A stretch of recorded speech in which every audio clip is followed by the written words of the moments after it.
So welcome everyone and good evening. I'm just going to go ahead and walk through the agenda and the documents that you have, and then we'll get to the various agenda items tonight. So first is you should have a couple of things at your table. One is the agenda, 2 is the exit slip, 3 is the final draft from the subcommittee on how they're proposing how we structure the community workshop for Saturday, May 16th, and also a set of red, yellow, green cards.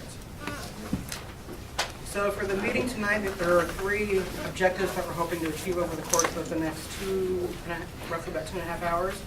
So first is, in response to the meeting last week, we've developed an equity activity around mindful inquiry techniques. So that'll hopefully help us kind of to build kind of a group agreement. I'm sorry, I can't hear with other conversations going on. Yeah. Thanks, Jen. So our first outcome that we're hoping to achieve this evening is to practice what we're calling useful mindful inquiry techniques. That'll help us kind of build a base of how we're going to engage and actually hear each other over the course of the evening as we engaged in the values conversation tonight. 2, get an update from the subcommittee on plans for the May 16th community workshop. So we'll walk through structure and that'll be John. So Hector and I want to propose that we flip the 2 so that we give as many people a chance to get here, because we have a number of emails from people saying they're late, second traffic. And the community workshop will be towards discussion, right? Yeah. Okay. Is that okay? Yeah. Okay. And then 3, which will be agenda item 2 for the evening, which is based off, we're going to continue the dialogue that we had last week around the values discussion and really hopefully start our work around identifying what some solid preliminary values are and the work that we have in the coming weeks in terms of how we move from a values discussion to really solidifying a potential framework in the coming meetings and how we get through that in the next about month and a half. So those are the 3 objectives and outcomes for tonight. So next up is I'm going to turn it over to Jim, who's going to facilitate public comment. Thank you. One person has requested time for public comment tonight, Brooke Cohen. Do you have anything you'd like me to hand out to the committee? Yes, please. Thank you very much. So Brooke, take it away.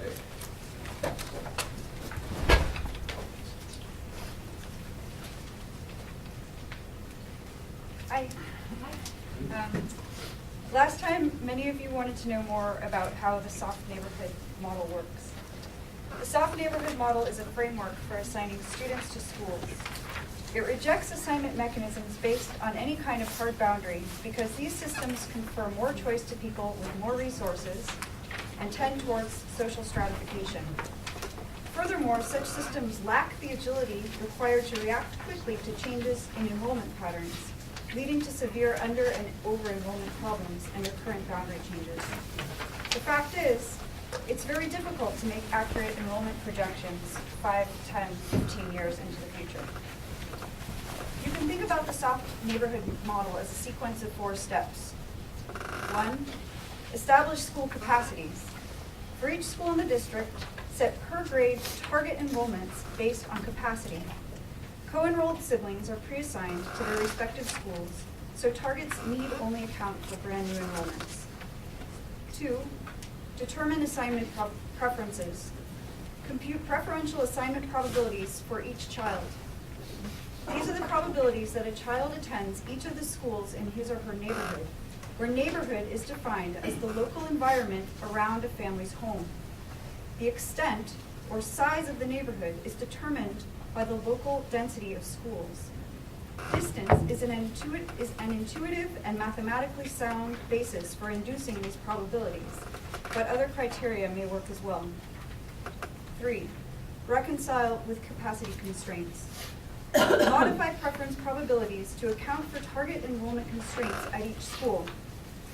The key idea here is to make an assignment of students to schools that avoids over and under enrollment in any particular school, but preserves the preferences from step 2 as much as possible. I will describe an algorithm for how to do this next time and illustrate what it does on some toy scenarios. 4, assign students. Children are assigned to schools using the probabilities from step 3. A detailed description of this step is forthcoming. The soft neighborhood model provides a framework that supports equitable educational opportunity for all students. It offers the elasticity the district needs to function in the face of future enrollment uncertainty.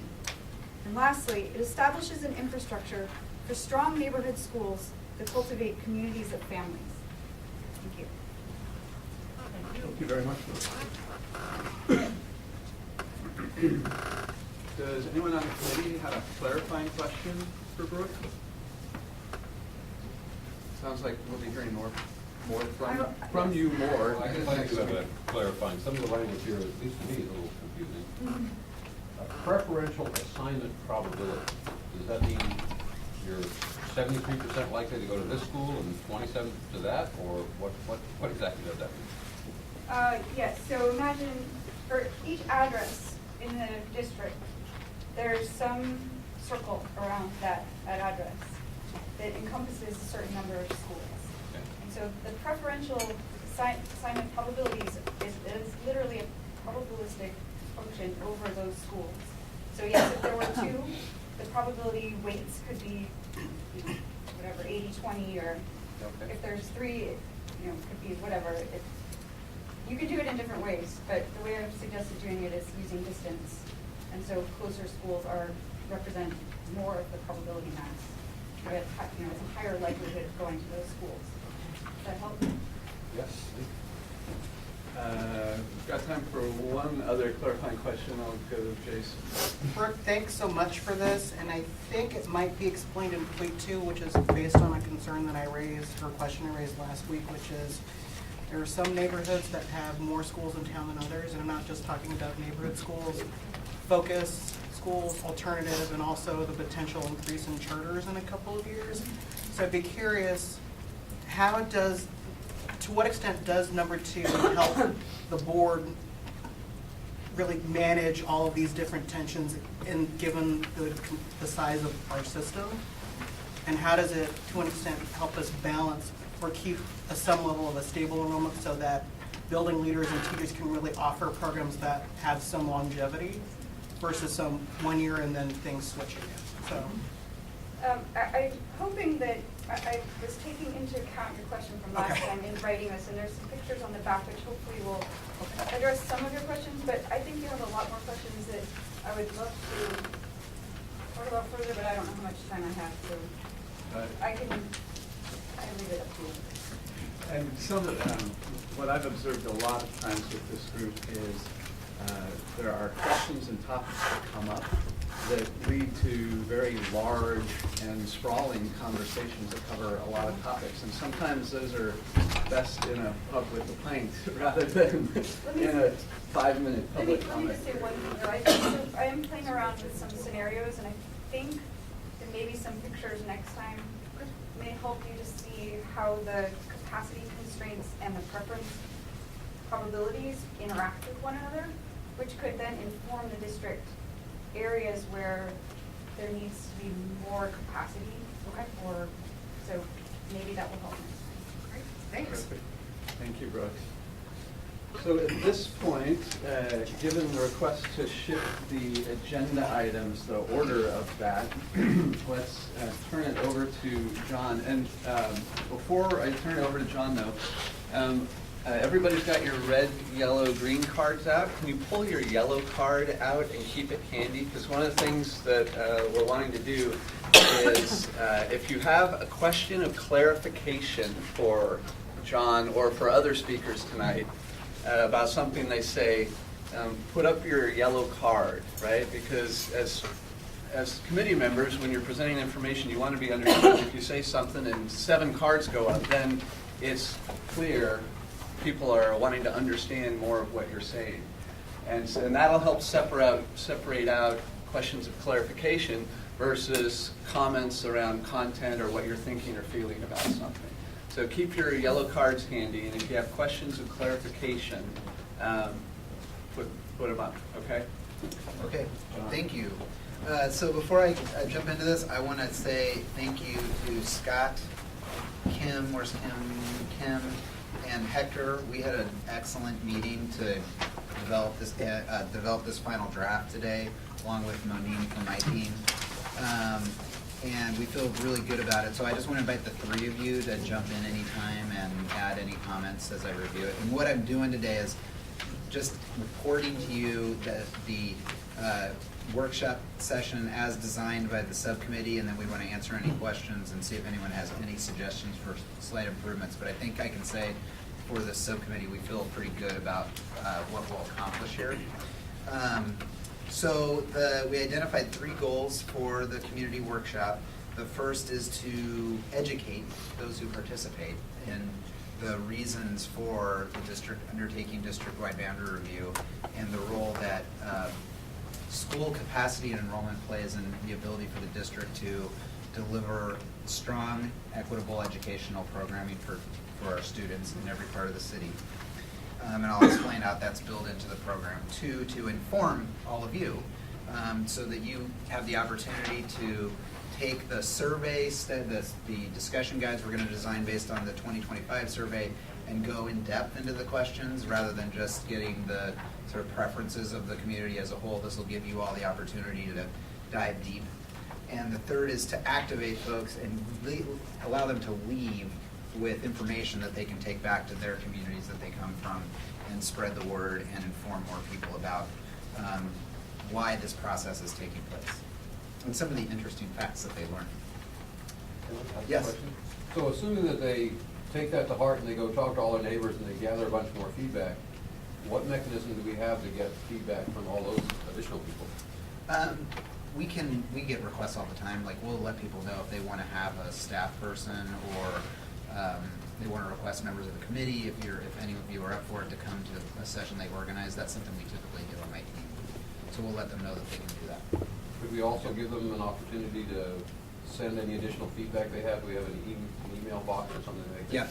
Yes, we do. Cool. Yeah, we have pub info.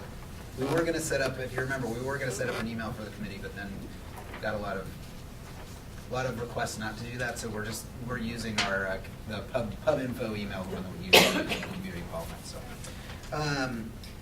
ignore the PM typo. I apologize on there. So, we are offering childcare, a light breakfast, and translation services for this event. We'll start at 9 a.m. We'll open doors for people to come in, get registered, get some breakfast. And then one key thing that will happen is when folks sign in, they will be given a number, and I'll explain what that's for. We'll have a formal welcome from Superintendent Smith, and also some framing remarks from her to talk about why the district is doing this and how it relates to the district's mission in educational equity and having strong neighborhood schools in every part of the city. We'll then give Jason an opportunity to just say a few remarks and introduce all the members of the committee who can be there. Then we would like to have an introductory presentation from Judy that's just 30 minutes of the key pieces of information people need to have, specifically around our enrollment trends, building capacity, and how enrollment impacts the amount of funding that goes into a school, and a quick synopsis of the detailed presentations you all have gotten over the last 3 months. And then we'll get to the heart of the program, which is we will have attendees break out into discussion groups based on the number that they're given. So we had a long discussion as a committee about whether we break people into clusters like we typically do, and we landed on not doing that. So we thought we wanted to give the opportunity for participants to get broader district-wide perspective, to hear from others from around the city. And this is a way of doing that randomly. So, if you've been to any of these that we do, we often have people who come in groups of 5. They're 5 parents from one school who all know each other and they care about this and they show up. This will split those 5 people up into 5 different groups so that they can't all go to the same thing together. And then the role that those of you on the committee who can be there, we want to ask for, I'm going to hand around a sheet tonight because we need to know who can be there, is we're going to divide you into teams of 2, where you will, one of you will be a facilitator, and we're going to provide you a facilitation discussion guide that we actually went through and developed today. I just didn't have time to work it up. It's based on the survey, and then the other will serve as a note taker.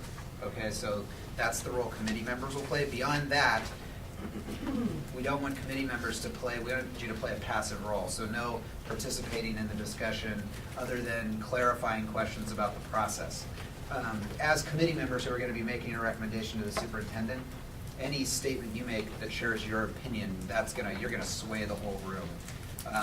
And so this is about getting authentic feedback from those who participate. So facilitation, note-taking will be your role. Judy and I will serve as a roaming technical expert team. So if people have questions, technical questions about enrollment or technical questions about the policy, then we will be able to go get called into discussions and come in and answer those questions. And then, as I said, we'll provide discussion guides for everyone. And what the discussion guide will also facilitate is a reporting back mechanism. So it will give the facilitator the opportunity at the end of each discussion block to say, okay, what I heard from the group is this, and this is what I plan on reporting back at our report back. Is that accurate? So that'll be into the discussion. Okay? What's the date, John? Next Saturday, the 16th. So, nothing this Saturday? Nothing this Saturday. That's correct. So we will finish with report backs, so quick report backs for each group, and then I will wrap it up, thanking participants, and then sort of reframing our opening remarks from the superintendent, and then letting people know next steps and ways that they can stay involved. Okay? That will take us 3.5 hours. In fact, it'll be tight. So that's the session we've designed. We already have. We actually got 5 more RSVPs today, so we have 15 people already registered. I can tell you that's going to lead to about 75 to 100 people. Usually we're at about 15 now. That's, we can predict pretty well how many people we'll get. So we'll end up with about 75 to 100 at this. And then, Joe, question? Yeah, the next one's, this is a grant? This is a grant, right. Grant High School, it'll be in the library with breakout classrooms. Okay? And then Jason and I presented to the Coalition of Communities of Color Education Committee this past Tuesday, and then I got a confirmation email just before the meeting from Julia Meyer, the executive director, that they do want to host a similar session with the coalition members as well. So we just have to get a date nailed on that, but we couldn't get that done until the education committee met. Do you want to say anything else about that? Yeah, we're finalizing the agreements, but right now, Apano, Latino Network, and ERCO, so it's Latino, Asian American Pacific Islander, and the African Immigrant Refugee Community Organizations have all agreed to step up and help do that. So I would also say once that date gets confirmed, I would really appreciate if for everyone who's got connections with different communities and different schools, do personal outreach to get communities to that specific form, because we'll make sure that everything will be language translated, all of those factors, and so making sure that space is as safe and authentic as possible, so that we're doing a specific one for communities of color and in their language. So once we get it all set and done, we'll get it out to you all as soon as we can get it. So, but there is a formal commitment as of Tuesday. And let me say that will be culturally specific, but this flyer has been ponied to schools in all of our languages. We're offering translation. We'll do, for this event, we will also do our auto dials in all languages. So we're still doing outreach to all communities for this, but we'll also have the culturally specific one with the coalition. So Okay. would it be appropriate, like at our school, we have Latino Network, we have ERCO, we have Hacienda.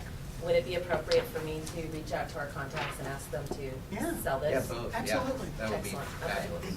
So the one extra thing I started doing once the Facebook notice went out from PPS, I started posting it on as many school PTA groups as I can get a hold of, just to in schools that I've never reached out to historically. So I think the more ways that we can tap into beyond what I know would be all the better. And I posted one on the Scott PTA group, and they were actually really excited to hear about it, and they've got parents all set to come to the meeting on the 16th. So it's the more that we can be proactive in saying we want to hear from you, and we're creating a space to do it thoughtfully, it's being well received.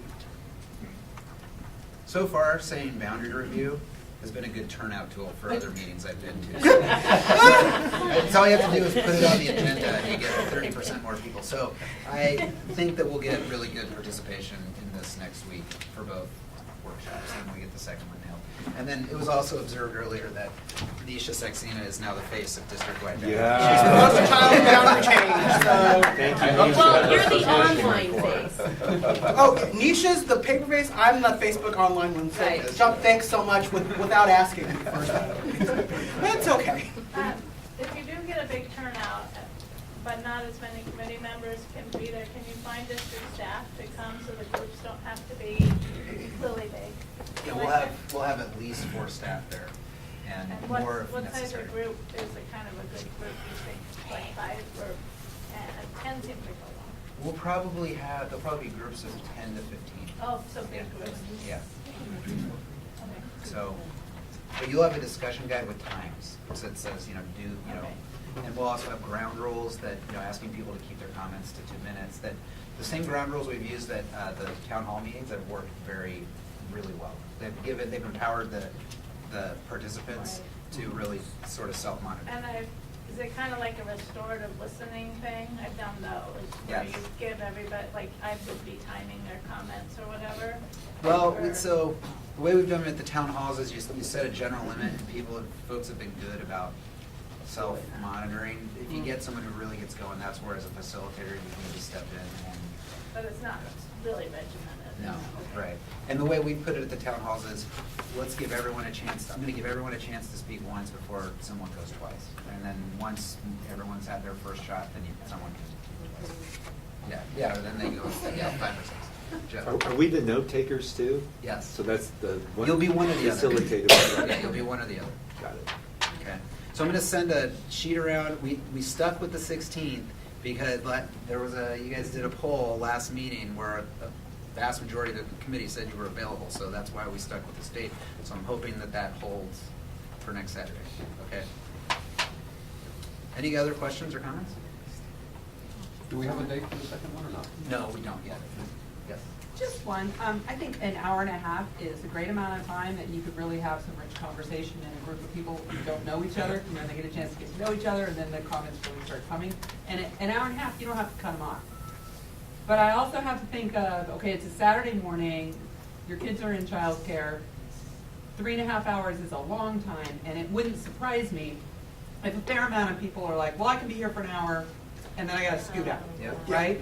And so just thinking through from a facilitation perspective, how to not shortcut things, but be prepared. Like I would just think if I was facilitating a table, I'd wanna be prepared for everybody to stay and make it seem like a good thing to stay for, but also be prepared that some people are gonna leave, and what is it that does that prevent them from participating in a set of questions or not? Just additional thinking going We into it. didn't think So about can we that. add that for the facilitator's guide as an open question? Yes. Just Yes, we age? can. And the guide we talked today will start with a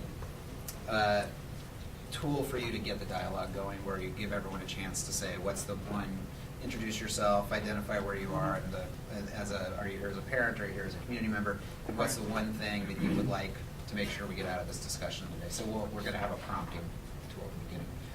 Coming in, then Kim. I was wondering, did you say when would we get the read-aheads on the facilitation protocol prior to Saturday? Yes, you will. 16th? Yeah. I'm just trying to think about what Judy said, and if there's some way to make a, kind of like an exit card that mirrors a little bit of the discussion guide. Yeah. And have somebody at the doors trying to get those, just so we can catch those, what's your biggest fear, what's your biggest question, Right. what's your, I don't know. Because I didn't even think about that. Yeah, you can do that.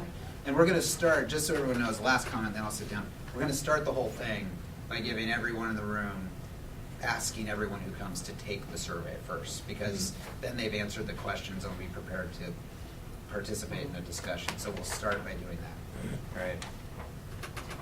Okay. All right, thanks, everybody. And also, just a sidebar here before turning it over to Hector, the PPS 2025, that closes tomorrow, Friday, and we're coming up on 4,000 responses. And there's nothing like a deadline that motivates people to prioritize something. So there have been many come in today. So if any of you can do any last minute posts or emails or a reminder to your friends and circles of influence, that would be helpful. Yeah. Sorry, just a question. So if paper ones are dropped, that doesn't count paper ones that would be dropped off at schools. There's a place. Yeah. So paper- after on Friday afternoon or Monday morning, you'll pick the ones up from schools. Because I have a bunch of people who are like, I'm bringing it to school on Friday. Right. Yep. If you haven't sent it out yet, this would be the time to, like, if you just haven't, or you did before and you didn't get a lot of response, you'll get it this week. I mean, we've doubled once we did the last chance email, it just, think of, voting, half a ballots are returned to the last day of the application. It's the same thing. Okay, so let's turn it over to So during last week's meeting, so I've always got my facilitator brain going, and so I was observing that we had a really rich conversation and in some ways really hard also.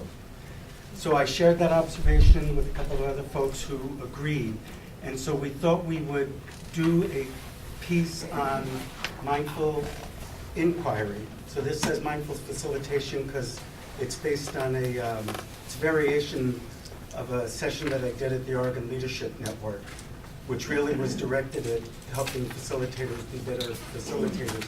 But the questions still abide in the work that we're doing.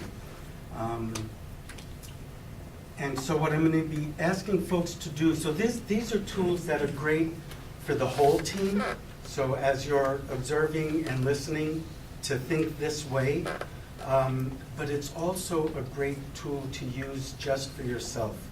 So when I do mediation, I often ask people to think through these questions, asking themselves the question. And I'll explain that more as we get into more of the detail. And there's an activity that I'm going to ask you guys to engage in. So there are basically three kinds of inquiry: observational inquiry, reflective inquiry, and action inquiry. The goal here, and it fits with one of the agreements that we came up with, is to seek to understand before seeking to be understood and before rushing to action. This does not mean you won't get to action, but it asks to seek to understand first. So while I am going to do the action inquiry today, the activity that I'm going to ask you to do is really going to be based on the first two kinds. So observational inquiry is asking questions about what you notice and hear, paying attention to verbal and nonverbal communication, and it's also asking you to pay attention to what's not being said. Okay, so just observe and think about what's not being said. And the questions that are associated with observational inquiry are listed up here. What I heard you say was, tell me more what you meant. So I'm going to say something about the tell me more what you meant. Sometimes that could be a loaded question. Sometimes that could be, I think I heard you say this and I disagree with that. The intention is really to better understand. Okay, so tell me more what you meant by it. You're really being curious at this point. What I heard you just now is that you made a request. So to surface, I'm observing, it sounds like you've got a question in there, not just a statement. And that you might want something, I heard you make a request. And then observe the nonverbals, which is, noticed you were shaking your head. And what did you notice was the group's reaction as you were talking? Okay? Any questions about observation? Okay, so you're being curious at this point. I'll tell you one of the other benefits of this is, as the listener, when you ask these questions, you gain a deeper understanding of what the person was saying, but so does the person who was speaking, right? When you feed back to them what you thought you heard them say, when I often say that I know I've been through good mindful inquiry, if at the end of it I say, oh, that's what I meant by that. So that's one of the benefits of mindful inquiry also. So reflective is starting to go a little deeper. So we talked about understanding, which hopefully observational will start getting you to. But reflecting is also asking the person, the speaker, to be more reflective on what they were saying. And again, each stage takes you a little bit deeper. So you might ask, what's familiar to you about this? When has this happened before? When have you felt this before? Again, being reflective. What did you leave when you came into the room? Which is something, so when I talked about it's a good thing for people to just do some self-reflection. Are you leaving part of yourself at the door? Why? And what might you need to do to bring your full self in, to show up fully in the conversation? What angered you about happened? What hurt you about what happened? And what scared you about what happened? So again, it's taking people back to that original experience and what came up for them, what did they feel? And so the last two are like the culmination of the reflective inquiry. How did it affect you when it happened? And how did it feel? And how does it affect you now? And again, for people, it starts uncovering why they might not be showing up fully. This is also a good way to build relationship between the two speakers, right? Because you're starting to ask some more personal questions here. What angered you? What hurt you? What scared you? So this, the other thing I'll say is that this is not all going to happen in one conversation. This is going to happen over a series of conversations. And as relationships are developed and trust is developed between all parties. So again, I'd like you to consider this in one-on-one communications, but also in the team communication. So it could even be how you showed up at a meeting today. Well, it's based on something that happened at the last meeting I was at, or whatever. How did it affect you when that happened? How does it affect you now? Any questions about reflective inquiry? Again, so it's an opportunity for the speaker to go a little bit deeper into what they're bringing to the conversation. I have a question. Yeah. It's about not just this, but I was gonna let you finish the last part, but I might as well ask it now. I'm having trouble, and I really like this, but I feel like we're constrained sometimes because it's like we're making comments, and then it's the line between are we even allowed to ask questions? Like at the last meeting, I was like, push back on me if you need to, but that's not really something we do or have been doing. And so I like Jim's thing about the card because Right, we you talked can, about and that before. that seems good. But maybe before we start a topic, I mean, I guess I just have, there's rules about what are we doing exactly. Sometimes I'm not clear. Like, are we having a conversation? Are we just making statements? Or so this brings up some of that line between Right. what the dialogue, what we all expect the dialogue to be, right? Is it, how conversational is it? Right. I like the conversational thing, but it's harder. So the idea, however, so you said you invited pushback. What I would say is everybody needs to first understand before they start pushing back. Right, and the pushback is not a good term because I actually don't really want that, but I So you guess want the I clarifying, want you want the invite clarifying questions. Right. So those are the first two questions of observational.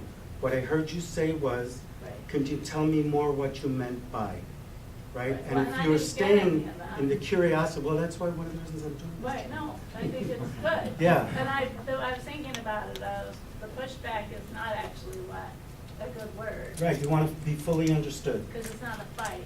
Exactly, exactly. Tony, did you have? What I heard you say was that you had an itch. Are you Can you itching to tell me talk? more about what? Exactly. What about that information? Did it scare you when you went there? This is awesome, because that's exactly what this is designed to do. That is great. I may not even do the activity then. Where did you itch then and where do you itch? Better stop there. Okay, so Found action, one more in. so action inquiry is that actions that the participant would like to see happen that would improve the relationships or the conditions or the conversation that you are having. And so this is also one of the ones where I think it would be good for self-reflection.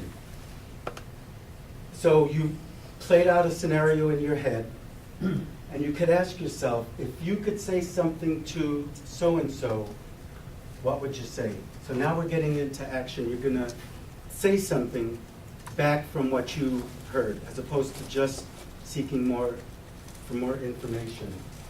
If you could tell what you need to, if you could tell that person what you need to be able to stay here, what would you say? So there are times when people are ready. So one of our agreements is staying engaged. There are times in conversations that I'm ready to bolt. I've had enough. I'm feeling something. If I could say something to somebody that would make it possible for me to stay, what would it be? Okay? So I need to know something, and then I need to know that I'm not going to be personally attacked for what I say, and I can stay. Okay? And that was actually the whole reason behind creating our community agreements. And you could also ask the person, but it's good to ask yourself, what makes it unsafe for you here, and what would make it safer? Okay? So here's the dynamic tension between, we all want a safe place to say what's true for us, but we don't want such a safe space that we're not going to get to the truth. Okay? So there's a dynamic tension here that, so what I often tell people, and I think I said this even when we were doing the community agreements, early on in a group's life, in a committee's life, the facilitator or the chair will do most of this inquiry.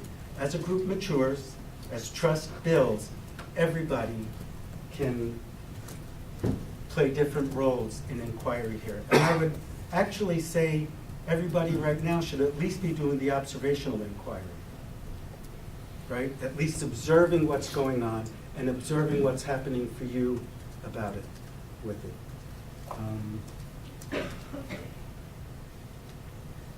Okay, so I'm gonna back up a couple of slides here. Okay, so I'm gonna ask you to pair up, hopefully with somebody that you don't tend to have a lot of interaction with. So I'm gonna ask you to do that first before I give you the instructions for this. And I think we have.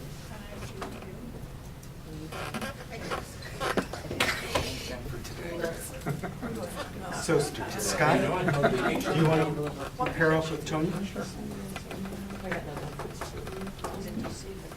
Okay, so this is a structured dialogue. Could you hand me my phone?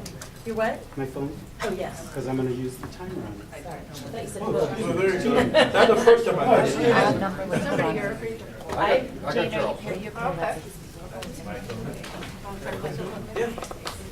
Okay, so what I'm going to ask you to do. What? Margaret just got it. I think I'm met up with Kim. Okay, I'm doing hair, so you might. Well, Scott said. no, Scott's here now. I just made odds. Right, no, so, John, can I ask you to do, or are you engaged in something you can? I can do it with Margaret. Okay, good. Okay. So in turn, so this activity in this first iteration is going to be about 8 minutes or so. So just to use as an example, so you guys choose who will go first. and for 2 minutes, answer the question, when having conversations about race, what opens you up? So 2 minutes, you're just speaking, Tony is just listening. And then for 1 minute after that, Tony's going to ask you, and I'll put them back up here, at least the first 2 questions from observational inquiry. If you're paired up with somebody that you have some kind of trusting relationship with and you want to go into some reflective inquiry, I invite you to do that.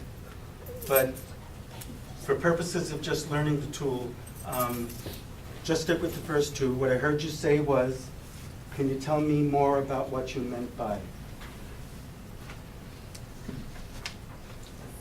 Then you're going to switch and answer the second question. When having conversations about race, what shuts you down? So the speaker speaks for 2 minutes. The listener is just listening and observing. So we're in observational inquiry. You're just listening and observing. And then at the end of that 2 minutes, if you finish before 2 minutes, just sit in silence for the remainder of that 2 minutes. Okay? And then you switch and the second person gets to talk for 2 minutes about when having conversations about race, what shuts you down. Okay? And then there'll be an opportunity for us to debrief the whole conversation, both process and content. Any questions about the task? I thought I understood, and then the last thing you just said made me confused. During each person's 2 minutes, we covered both the questions. No, right? one question. One question, so we'll go. One question at a time. 2 minutes, 2 minutes, what 2 opens you minutes. up? Okay. 1 minute of of observational inquiry. 2 minutes of what opens you up. Okay. Okay? Thank you. So you shut up, you're supposed to, if you're a listener, you're supposed to not say anything for 2 minutes. Exactly. You gotta wait 2 minutes before you can ask all those burning questions. You are totally in observation.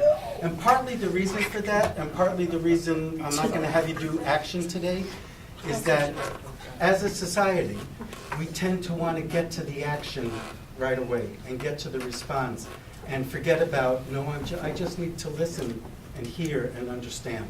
So that's one of the reasons in this, I mean, hopefully we can be more conversational, but the practice is in listening to understand. Okay? Any questions? Have you selected? Yeah. Are we doing both of them? No. One of First, them opens you so up. you're eventually going to do, the first one though is just answering, when having conversations about race, what opens you up? And each person. And I'm going to do, Each person asks and listens, right? okay, have you selected Ready to who's have going it. first in your pair? No, we haven't. Okay, Ready? please begin. Yes. Okay, so. And so the listening is my safe zone. So the observational moment is a good one for me because you can sort of catch, just sort of, get some context, get grounded in what's going on. So the first speaker is just answering the first question. We do this. There's a lot of, when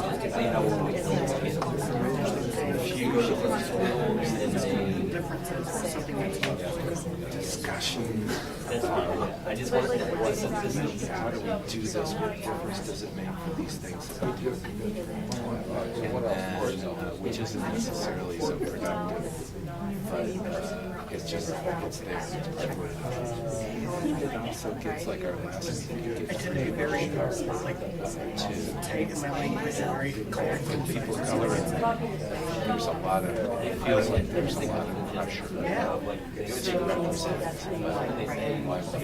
represent. So that dynamic got the company to sit in.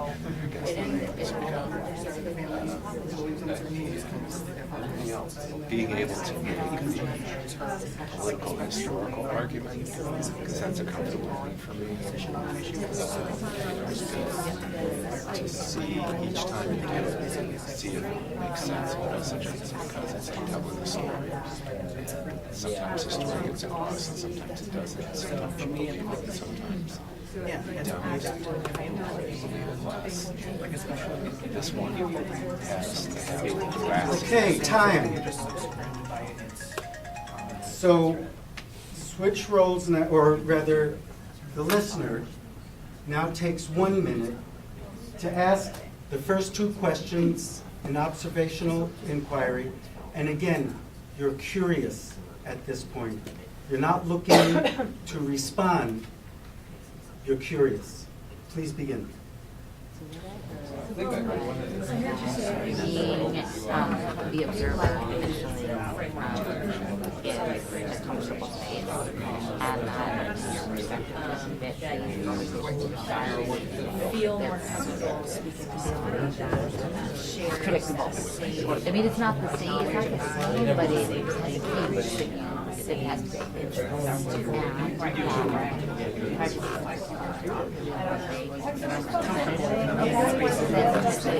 Yeah. So this is a good chance to get agreement on what you're being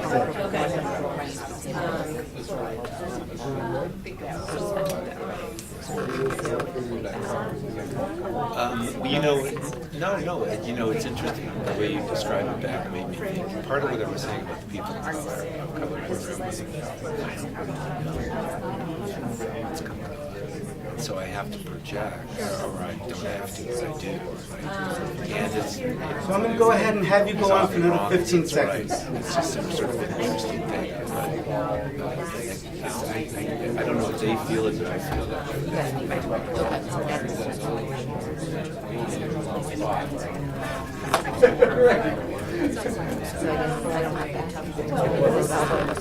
Yeah, well, no, because that was the answer, right? Yeah.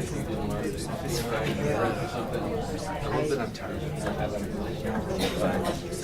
Okay, time. So Pam asked a great question, and I think most of you are doing this. When the listener is saying what I thought I heard you say was, you are trying to come to agreement on what the person actually said. So that part is a conversation. So to use these guys as an example, if you didn't actually hear what Charles said, Charles would say, well, actually what I said was, so that you come to agreement at least on what was said. And then you go on to, so can you tell me more about what you meant by? So, yeah, thank you for calling it out. Okay, person 2. So wait, have we already done? No. Okay, person 2. Question 1. When having conversations about race, what opens you up? Please begin. Questions, okay.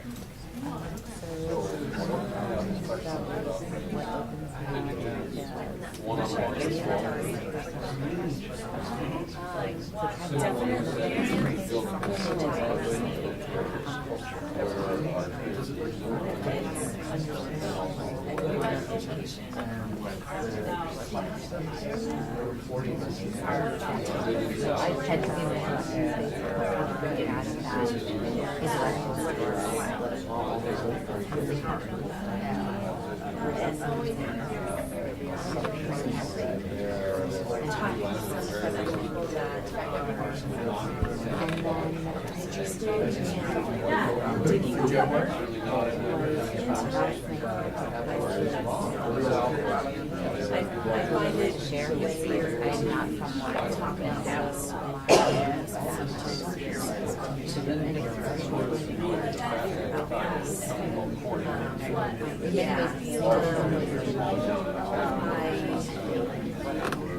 I grew up actually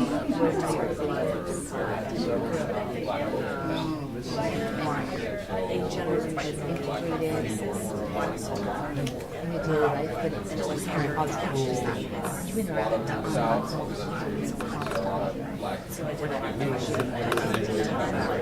I did that your representation. It's not. So this endocrine from And so, to learn is just about it. So what I heard you say was, sort of arguments or. Okay, time. Okay, so the listener, 1 minute in observational inquiry. At least what I heard you say was, tell me more what you meant by, and if you can, go ahead down a little further. Please begin.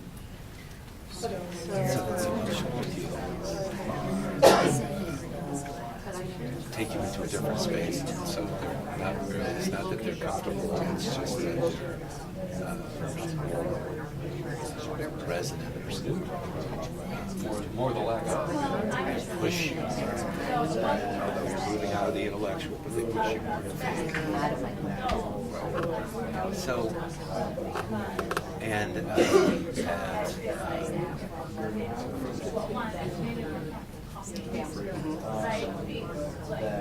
hearing organics or more just talk about this helps calibrate, give you a sense of the context, because it's really different from other places and other context.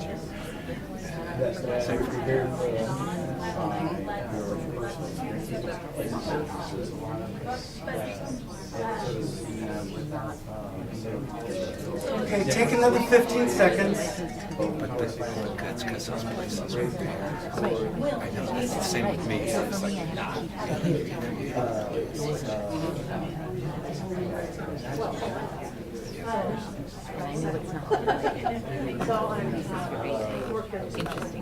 so do you like take it in, like as you're thinking about it, awareness of Okay. So, person 1, 2 minutes. When having conversations about race, what shuts you down? Please begin. Like I said, you know, things that dispositions that I think I should push back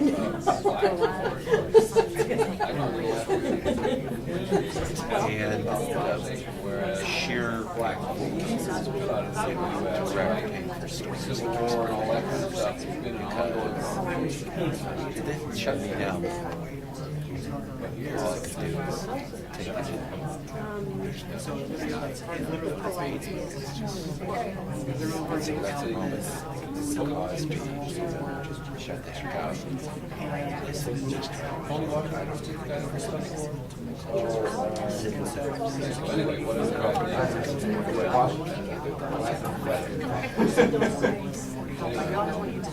flip side, it's so funny. It's interesting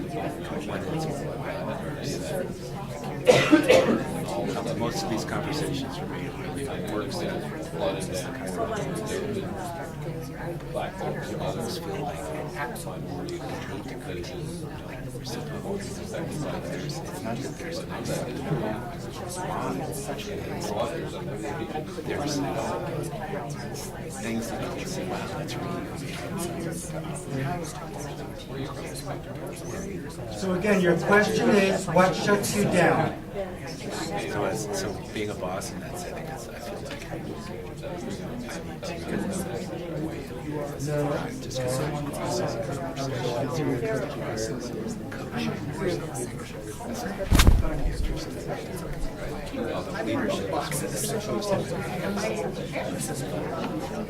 that just comes from sharing understanding at the time. It's not Okay. and do they sound like American? Okay. 1 minute of mindful inquiry. That's one of the things I always do. Asking the questions, what I heard you say was, tell me more what you meant by, please begin.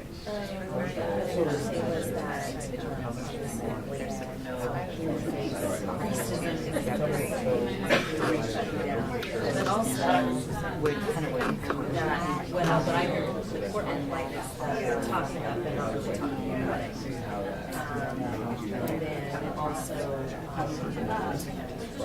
discomfort with not really I'm not totally clear where that was. You know, it's the power position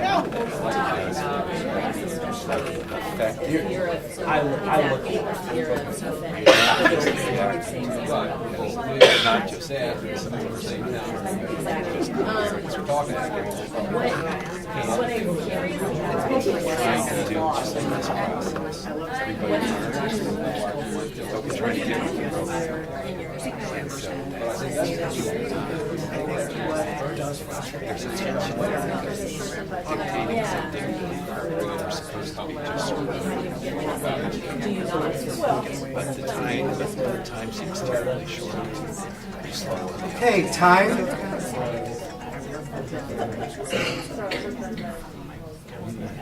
Okay, person 2.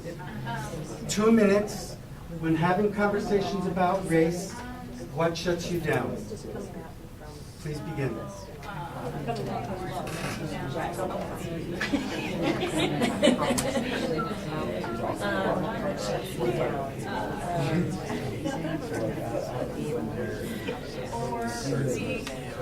What shuts me down blatant racism.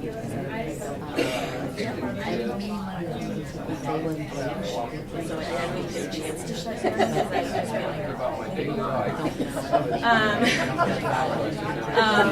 because I've learned this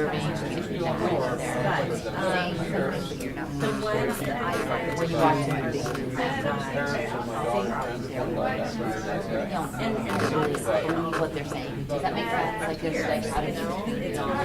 Another group can norm you out. Different kind of norms the conversation, or the group is norming in a certain direction, and you know people are saying it's all detours. why I find I the do not detours I do not. and I'm not very good at that. So it's kind of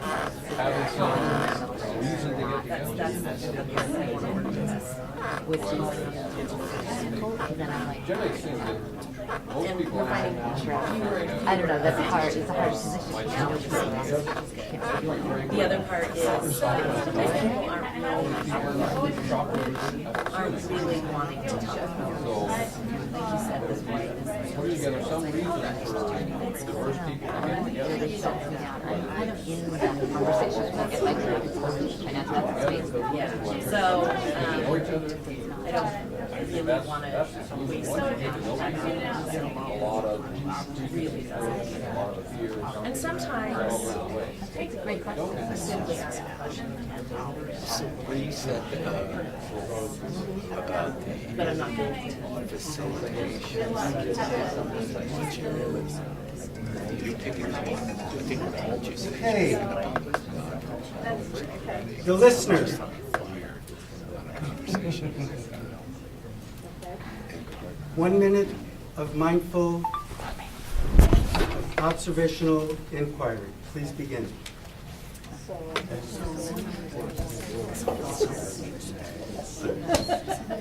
This week, what would you make of this? Because this is kind of what we're supposed to be.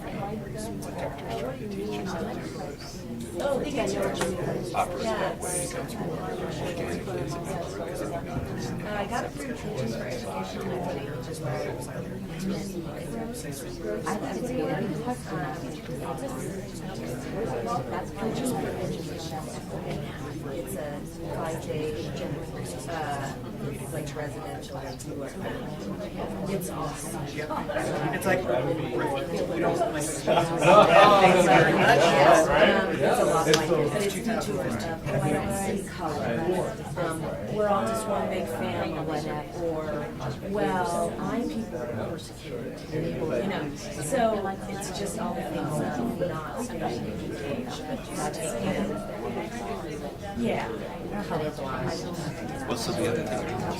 Okay, take another 15 seconds. Yes, there's I And then,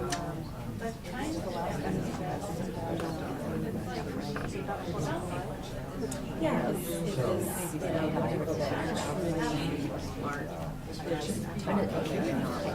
My 9-year-old. We put on the record player one day. Yeah. That's my favorite song. Okay, can I have everybody come back to the center of the room? So, first let me do kind of like a quick process debrief. When you were in your speaking mode, did it feel like to just be listened to for 2 minutes? What did that feel like?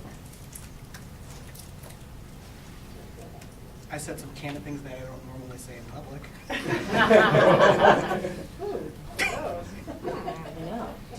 I read your Facebook posts, man. I don't know. That's how I read your Facebook posts. Yeah. Well, it's refreshing. I mean, you're right, it's not, doesn't happen that often.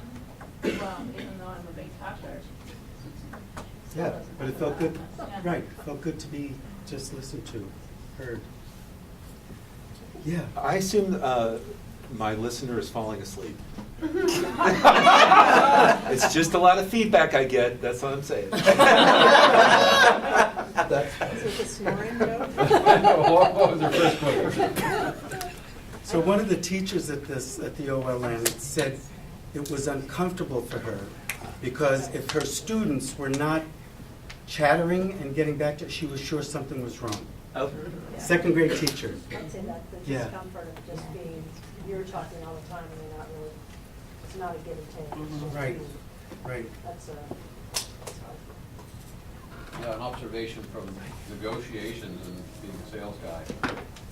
If you can wait and let the other person fill that space, it kills people, right? They'll make a concession, they'll do anything to avoid any dead airtime, you know? So if I'm having trouble closing the deal, I just shut up. So the idea here is not to close a deal, it's to get better understanding, deeper understanding. When you say something and somebody's just listening, it gives you a chance to hear what you said. And if there is an awkward silence, I have to think more, I have to go deeper. Basically, it opens up space. So, For yourself, as the speaker. yeah. Right, right. Maxine? What I discovered was a scripted conversation with a person that you really don't know can be difficult. Yes, yes. Okay, so just by a show of hands, who learned something about their partner that they didn't know before? Thank you very much. Just look around the room. Who learned, and to Scott's point, who learned something about themselves that was a little bit new or a different twist on what they were saying? Yeah. So again, that's partly the idea behind this whole activity. And one of the reasons I encourage people, as you're coming into a meeting and you know you want to say something, go through the activity.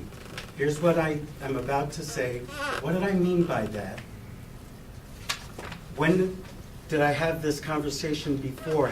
So you understand, it gives you a chance to get grounded with yourself in advance. So we've got about 5 minutes left. Does anybody want to share out what came up for them answering either of those questions? When having conversations about race, what opens you up, what shuts you down? I'd like to nominate Margaret for sainthood. I do not want to be a principal. Other stuff, when having a conversation, other folks, when having a conversation about race, what opens you up or shuts you down? Michelle? It's not really, I'm gonna share something, but I had told Jason that I thought of it in really that question, even in 2 different ways. So, the first was what about the person I'm talking to or the environment I'm talking in that might make me more open to talking? And then the other thing was what about myself? And my experience as a person opens me up. And I hadn't even really thought of that when I first read the question, but then that's how Jason approached it. So I was like, oh, right, what about me is going to make definitely more willing to do it, my experiences, so. Right, so context is important. Yeah, context is important. Good. I was just reflecting, I didn't share this with Pam, but in my head, done this quite a few times, and I remember when I first did it, it was so excruciatingly uncomfortable. And so just in my head, I was like, okay, this is getting easier. It's becoming much more natural than it was at the beginning. And so just a reflection on the work, it does become easier. So if we were actually doing this, I might ask you to say, what is familiar about this to you? How did it affect you then? How does it affect you now? Which is partly the question you were answering also. My experience is that sometimes it does depend on context. So when I invite you to do your own something, if you come up with, I was hurt by this, or I was scared by this, and you want to bring your full self in, you might ask yourself the question, what do I need to do? And it's one of the action questions. What do I need to do so that I can be fully present? Right? Do I need to ask something of the group? Do I need to ask something of an individual? Or is it just, I need to have a different mindset about it? But it's a good question to ask yourself. What do I need to do so that I could show up fully? One last, and then I think I'm at time. So I'm just going to invite you to think about this, bring it to at least every one of our meetings, but also consider bringing it to wherever else you go. Great, thanks everybody. Well, we're transitioning, last call, and Janet's gonna, do her stealthy cleanup. So if there's something else that you need a bite of, go for it. Back to Jan. First call for Margaret. Okay, are we ready? So, before I turn it over to Jason and Joe and Pamela and others, a couple of little comments here. As a group, we have spent a lot of time over the last few months around kind of what questions. We've been noticing things, we've been learning about things, and we've been thinking and talking a bit about so what? What's the meaning of the things we're learning? And now, in a broad way, the next few meetings, we're starting to shift toward the now what? How do we apply what we've learned and what the meaning is? So, party foul, take a drink. I'm learning about everyone's ringtones tonight. So one of the things that will help the group move forward is if you can start to think more specifically about what sort of advice you think we should be providing the superintendent. It's not enough for us just to have deep thoughts as a group. We need to have deep thoughts so that we can provide advice to the superintendent on complicated and complex things. So I just want to label that for the group, that we're shifting. And so for those of you that really like decisions and closure, the next few meetings you'll be a lot more comfortable because we'll be getting into a space that is where you like to be. And for those of you that like decisions and closure, thank you very much for your extreme patience over the last few months.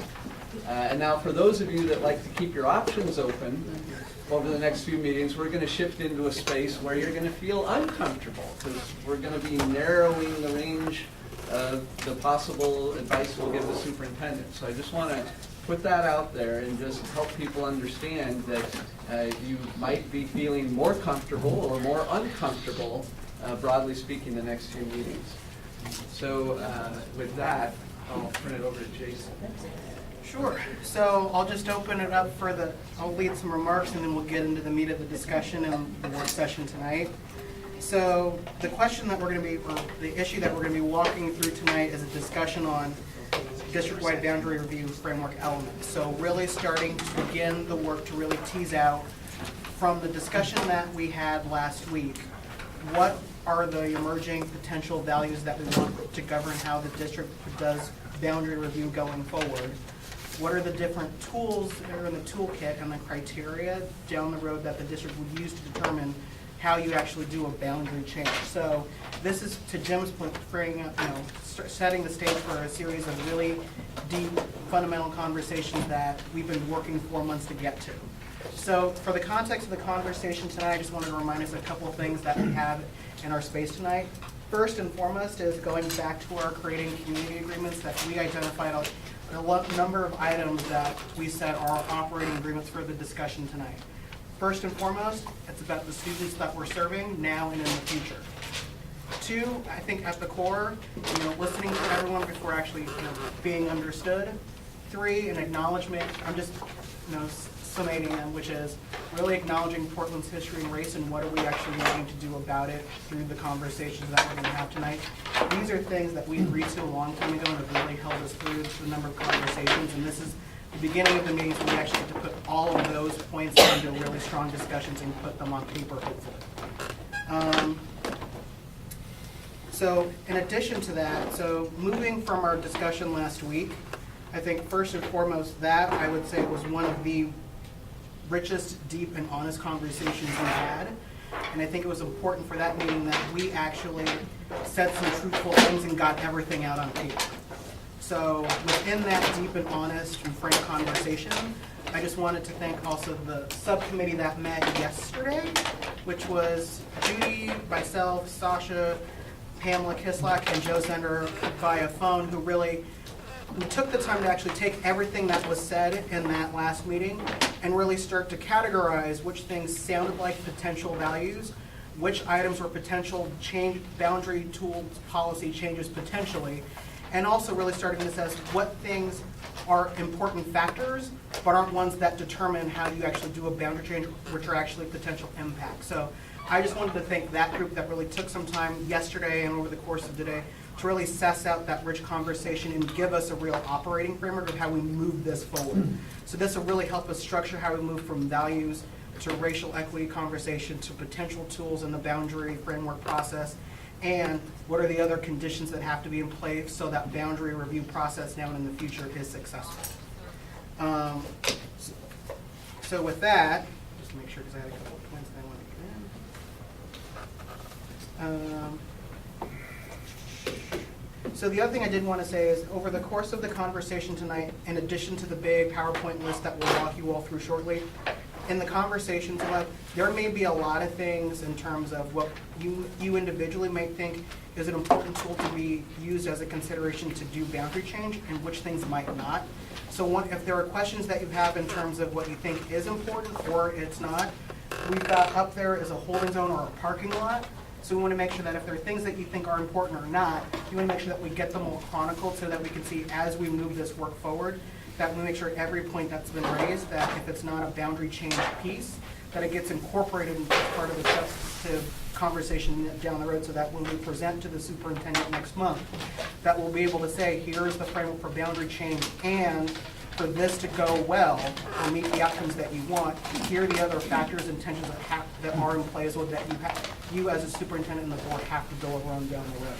So those are going to be continued rich conversations, but I also want to make sure that because our work is in the context of boundary review, that this is an important moment for us to really start to assess what is important for us to do our work and develop a framework and recommendations, and what are factors outside of it that are equally important or are impacted by the decisions that we make.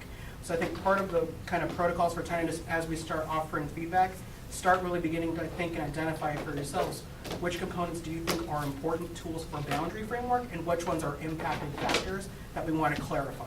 Because we've spent a lot of time thinking a lot of factors are important, but we've never said once and for all what things are critical for a boundary framework and which ones are impacts or other factors. So this is that first in the series where we're actually going to start teasing all of that apart once and for all. So with that, I think I'm going to turn it over to Joe, who is going to walk you through a spreadsheet that was developed by the subcommittee to help us kind of isolate the different components of how we move through a framework. Joe? Okay. So in our discussion yesterday in the subcommittee, You know, we were trying to make sense of that discussion we had last time and all those comments. And so it was a really rich, as Jason said, discussion of values. Our charge, our task, is to come up with some decision rules about how to approach new boundaries. And they're going to be rules that are used not by us, but by others. So when you think about how you define those rules and pass them on to not just other people today, but future generations in a way that is going to keep the meaning that we have, that was part of what we were talking about in terms of how you build that sort of levels of understanding, levels of saying what you mean, and starting with the highest level, which are these guiding values, which are really sort of saying what's most important to you. What are we bringing to the table that we think is most important to the students, to the education system, to the results of having school boundaries in having schools. Equity was clearly one of those topics, and we're going to go through them. But these are not necessarily things that directly map down to, well, that means you should put the line on this side of the street or that side of the street. But at the end, when you go back and look at how the rules that we come up with, figure out where that line is it an equitable result? Is it a result that's matching our values? Second layer down, this next layer down, this is the one we head to next, is describing in more concrete terms what it is that we want to accomplish, what outcomes we want to see that are related to how you draw boundaries. We're drawing boundaries because, and a big one was this topic of system alignment, you know, the practical stuff of, as far as I understand it, of making sure the programs have enough kids and also the buildings are being used efficiently. But they also, so it includes a wide range of topics, but that you can see as an outcome after the redistricting is done. The outcomes you define of what we want to accomplish are important, and then the thing that helps keep the fact that we can't define these 100% and just prescribe it, because this is a future decision-making process, is we're going to put in some process kind of expectations, outcomes too, that it's transparent, that these values that we set actually get used in the discussion, and this happens in public, and everybody can track it. That's how you make sure that even though we're going to do our best job at defining those outcomes, the process and the way it's done in the future can help us meet, you know, what we thought we were defining. And then finally, it gets down to these nuts and bolts criteria that we're actually going to use to run the model to say, does drawing a boundary this way give us a score of 5 or give us a score of 1? It's sort of very measurable, specific things that relate back to these outcomes and that in a big way relate back to the values.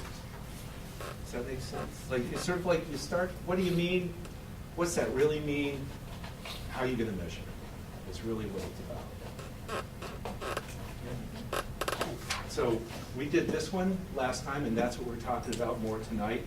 And then over our coming weeks, we get to keep revisiting these, but we're going to fill out this one, fill out that one, you know, keep moving down in specificity. And my experience with this is, as you start to flesh out these other pieces, it also is a chance to make you go back and say, you know, we forgot a value. We forgot, you know, so it's all good. It's sort of iterative like that.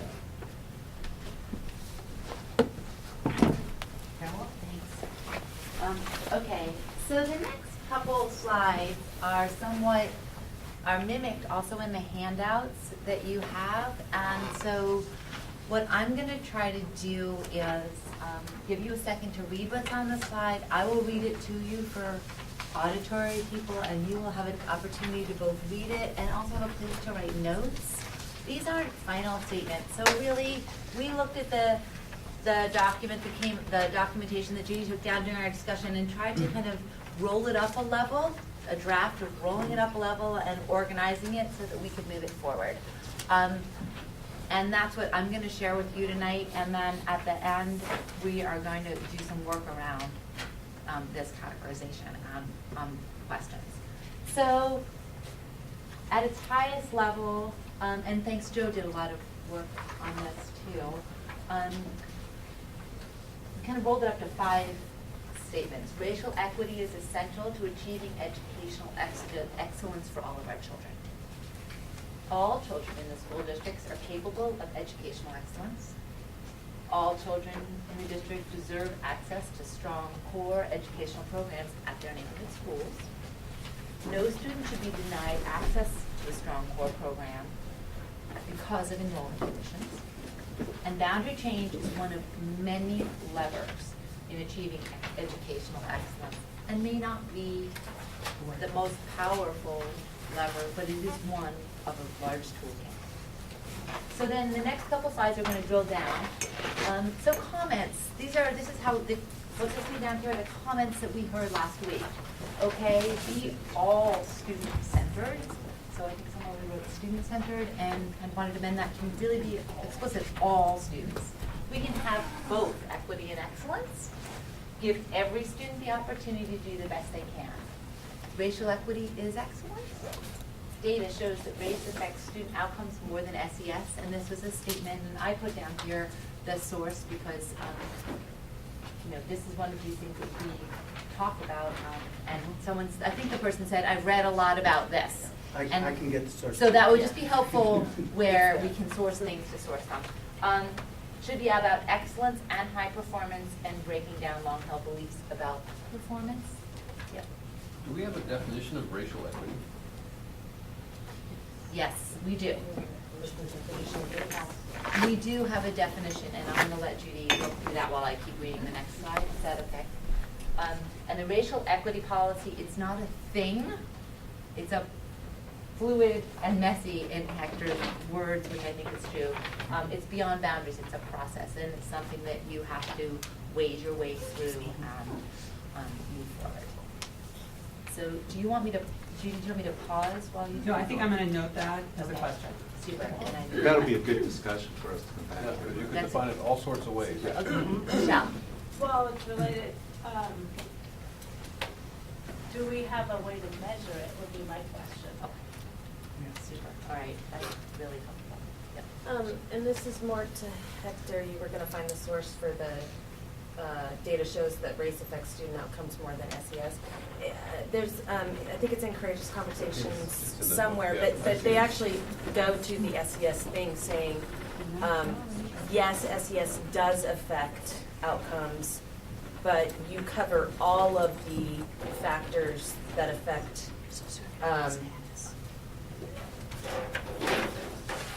outcomes when you hit race. Yep. Yep. More bang for your buck. Okay. So other comments? Yep. As a non-educator, again, I ask that there be a glossary of acronyms. SES means nothing to me until I just leaned out and asked Margaret what it was. Sorry, that was me not trying to fit it on one line of the slide. Socioeconomic status. Question of clarification? I just want to say that race is more important than income is controversial. There are findings that say income is now more important than race. I personally don't care which is, quote, more important than the other. They're both substantial issues. So if I just, so for the purpose of this walkthrough, which is trying to map comments to the overarching statement, it's helpful to hear what's coming up for people as some details that you want to make sure we flesh out. But if it's okay, I'm just documenting those. And if there's time and we get back to it tonight, good. If not, it's something that we give back to the subcommittee. So I'd like to offer, we've got a holding zone. I think Scott's question belongs in the holding zone. Yeah, maybe if you could actually write them up here as they hear them up. Right. Be able to document them. SES It's controversial whether or not race is more important or socioeconomic status is important or other factors are as important. That's what I heard Scott say. And then I think we did one more. So all children, the overarching statement, all children in the school district are capable of educational excellence. And that was rolled up from the following comment. How do we do the best for all kids? Comments or questions? Be all student-centered. We need to begin to see all of those children as our children. Demographics shouldn't matter. The schools should work for every child. And give every child the opportunity to do the best they can.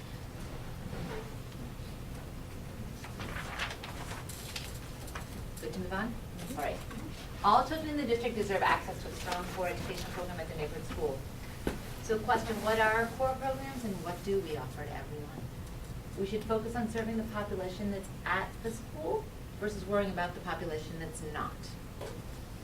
What programs will we build back for all kids, not just those who know how to navigate the system? Based on high school forecasting, we can see that programs are not equitable now. And every student should have the opportunity to do the best they can. And you'll see a couple of these appear in different places because they're hard. Okay. No student should be denied access to a strong core educational program because of enrollment conditions. We should meet student needs, the needs of the students who are at the school. Demographics shouldn't matter. Give every student the opportunity and resources to do the best they can. Shift values from a system that pushes some off and others down. Is this redundant with the previous one? It all looks the same. Some of them are. So, yeah, so some of these are statements that we didn't want to squeeze them just into one box and they were going to go here or here, but so really the difference is here is we're tying strong core educational directly to enrollment, whereas in the others was more of a overarching value that this is something that we want all children to have. So these are relevant. Can you talk more about the last one? No. Okay. I'm sorry, I can't because that was a comment. That was a comment that someone made, and so I'm not sure that I'm the right person to speak to that. Is the person who made that comment here? And want to, I mean, can you recollect in the, I don't know exactly who says what when I take the notes. We'll try and find out a little more. Shifting values part of it became an identity. Shift the system values. I recall, if others chime in, I recall that it was a statement about, it was like a cultural value, a system value, shift from something that's pushes some up and others down. Like we need, was this in the context of we need a culture shift and paradigm shift? Yeah, I believe it was the whole idea of recognizing that the benefit of some is coming at the cost of others. And that our system is set up to perpetuate that, and we need to switch that so that every student has the same opportunity, not if they don't fit into this particular system, sorry. Okay, so what my takeaway is this language needs to be investigated and clarified a little bit. I made a note about it. Yep. There's sort of a related discussion around it's okay to give others more, just don't take from me when that privilege is part of. I think it was Alice's comment, and I will try and connect with her and see if she recalls it. And I will use some mindful inquiry around this, and maybe that'll help all of us. Well, just in the work that we're doing at work on equity issues, there's a idea that you need to try to not assume scarcity. There's sort of the ability to, even though that if you're actually doing the budget, you know that that's going to seem crazy, but that shuts down a discussion. That sort of it perpetuates a system. So that's the sense I made of it when we read it. So if I could give a commercial about that, when we start coming up with some recommendations or dealing with these things, we've got a racial equity lens that asks those very questions. Who's disproportionately impacted? What are the factors that keep you from equitable outcomes? And what do you do to mitigate them? So we're going to have an opportunity to filter this through that. Well, and Pamela, you gave an analogy that night that kind of stuck with me, and that was, we're shooting for the moon, and does that mean that everybody ends up in an airplane? You know, instead of some people on the ground and some people on the moon, so. So we're starting to stray away from clarifying questions. Let's get through this as best as we can. Thanks, Jim. So boundary change may not be as important to educational excellence and quality as cultural relevancy in our teachers and school curriculum leaders. So the question here, how do we use boundary changes to achieve educational excellence? And we can pull all the boundary levers we want, but it won't be any good if it doesn't translate directly to the people in the schools. So just to call that out as a so I think we've kind of, we were going to have me talk, your talking head, and then have you ask questions. But a lot of them asked, but are there other questions before we kind of move on to phase 2? So with the statements as they were written, most of them are written in the negative. Is there a reason for Oh, that? that's a great observation. No, that's a great observation. So I guess I would say no one's wordsmithed them. We went through them really fast, but that's an awesome observation that we should write them in the positive. Well, So and something that- about your scribe that evening too, I don't know. But that, And how she hears. it is a great observation, because think about how we want to use them. And this is a message that we're passing on to others, right? So, but all we were able to do was start to try to make some sense out of it. And that's what Pam did, so. So this is just the starting place. It's an iterative process. But that's a really helpful. Kim, did you?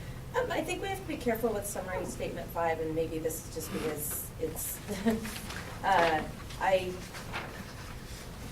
I want to make sure that we're not working from an assumption that we don't have culturally relevant teachers in front of kids. Yes, that's fair. Yes, let's try to figure out how to put that back in the language. Thank you. And I don't think that was the intent, but Right. if that's what you're hearing, that's definitely a great And- feedback. And I wonder if this helps. What I think where we were going with this was something that I feel that has been contributed a lot, which is boundary change is one thing, but here are these other more important legs of the stool. Cultural competency in teaching, school leadership, curriculum are really those bedrocks. And Yes. boundary change is a little lever over here. Yes. This probably doesn't summarize that well enough. No, I And get there- the intent, yes, and I hear what you're saying. But if all that comes out of it is, you better watch for cultural competency in those people, then it's not the right statement. Yeah, and I just want to make sure that we're not shutting down, key stakeholders in the conversation. Yeah. So I would just like to say, Jason talked about the committee that worked on this. Pam took all of this and overnight came up with putting it in these which Because I I'm think is addicted to awesome. This This is great. This is really good. This It is enabled really me to helpful. fulfill my addiction. So thank you. We're enablers. Exactly. Okay, I think I had one other comment. Two, and then we'll So we have we have 35 minutes more to talk about this? Well, we had, no, we have like What 5 are- minutes. So I don't know, I guess I'm confused. If there's things that, two things. If I don't feel that this list is complete or specific enough, what do I do? You will write notes on that piece of paper that's in your hand, and we will collect them. So are we gonna talk about it? And we're gonna have some time to talk about it. And then if I have an idea about how to actually, or questions about what's measured or how to measure and quantify these things, when are we doing that? So what I would like to propose is that so first of all, this is a partial list that we were able to get to, and there were a whole lot of comments that we couldn't even summarize yet, and most of the discussion tonight is about that. So we want to shift to that. Okay. And then at the end of this discussion, you should have had a chance to reflect on the range of comments from the 4, and you will have, we will open up an online document where all of these things are listed, and you can start contributing there, or you can, if it's better for you to just ruminate as you're going out and listening and working with the community and others, and then come back to it, whatever works for you. But in addition to making comments tonight in writing, you'll have a way to provide written comment over the next couple of weeks.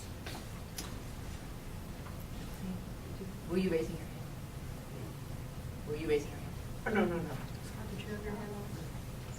I'm just going to make a comment. This Super. All right, so we ended up with a bunch of questions too, and we just wanted to call these out as questions. There were questions about race and boundary change. So how do we implement the racial equity? And how do we implement racial equity and boundary change? And what does embracing that policy mean? Should it mean bringing more diversity to our schools? Because everything I have read, and again, I have a source not, leads me to believe it would be good for our kids. And those of you who were here last week, we had a fair amount of stuff about that. Does it mean that children of color have to teach white children how to live in a diverse world?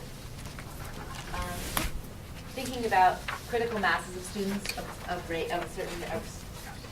within the same race and background versus spreading students out across the district. And this has come up multiple times. So again, just documenting that as a question and discussion point to explore further. Go down. Okay, these questions about programming and boundary change. So what programs provide an excellent experience for all kids? What are our ideals? What extra supports are needed to create equitable outcomes? If we can't afford it all, what do we give up in a way that's equitable? Someone stated you have to have a minimum of 2 sections to be able to balance at every grade. Wanted to capture that comment. How many sections does the school need to provide a high quality program? So just try to take that and pull it and turn it into a question. Also understanding that not all buildings can hold that, but just capture that question. And is a high capture rate important? About there was a statement value of mine is to keep the district capture rate high. And so what is high and is it important? So questions about communicating. So when I sat back and reflected about this, one of the things that I heard in that conversation too was that one was a discussion and one was a tension around how do we explain this and what happens when we roll this out to the public? Because if we are having this discussion in this room, what does that feel like in the community? And so one of the things that I personally really wanted to do was separate out, make explicit that difference. Because they're both important, but they're very different. So how do we pitch changes so it's seen as a positive for all? People will say, why should my kids lose opportunities? And what do we say when we hear that? If we said that racial equity was our #1 value, how would we manage the backlash? Would there be backlash? I guess should have been the preliminary question, and how would we manage the backlash? And we're a small group and these issues come up here, how will we manage the broader community? So just to categorize that tension into a conversation that we need to have at some point. And now is your opportunity, actually Judy's going to explain how we're going to create a feedback exercise in the next few minutes. I have one clarifying question. Sure. So, we use the language of access and opportunity a lot, but then the outcome is success, right? Like the outcome isn't access. No. So it becomes confusing to me about like if the value is about access, but the outcome is not tied to that value, then I question alignment. I think that's a great point. So I think that has to do with wording because the intent was the outcome was excellence, and then the questions were about how to achieve that excellence. But we have to go back and look at words. Because part of what comes through with opportunity, I mean, it's a way of framing the opportunity question. Because if I lose opportunity, right, like that's, like access and opportunity, it really is about, it's a way of looking at it. It's one way of looking at it, right? Guaranteeing success is a different way of looking at it. And opportunity takes on a different light in that realm. Yes. And when I'm listening to you talk, but also the other thing I'm thinking is education is a 12-year thing. So if you're not measuring it, 13 years. 14. Whatever. It's a long process. So sometimes outcome and these intermediate steps of opportunity and access to the layperson. But just on that topic, this was like a discussion we had last time too, is I don't know the answer to that question. I just don't know.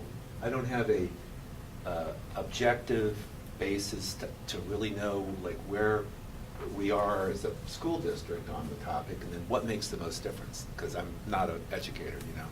So somehow we're gonna have to like get comfortable with, to the extent that it proves to be relevant to our boundary rules, have to get comfortable with some position on that. And for me, since in part we're serving the district, I'm okay with starting with where the district says it is on the topic, if that's understandable.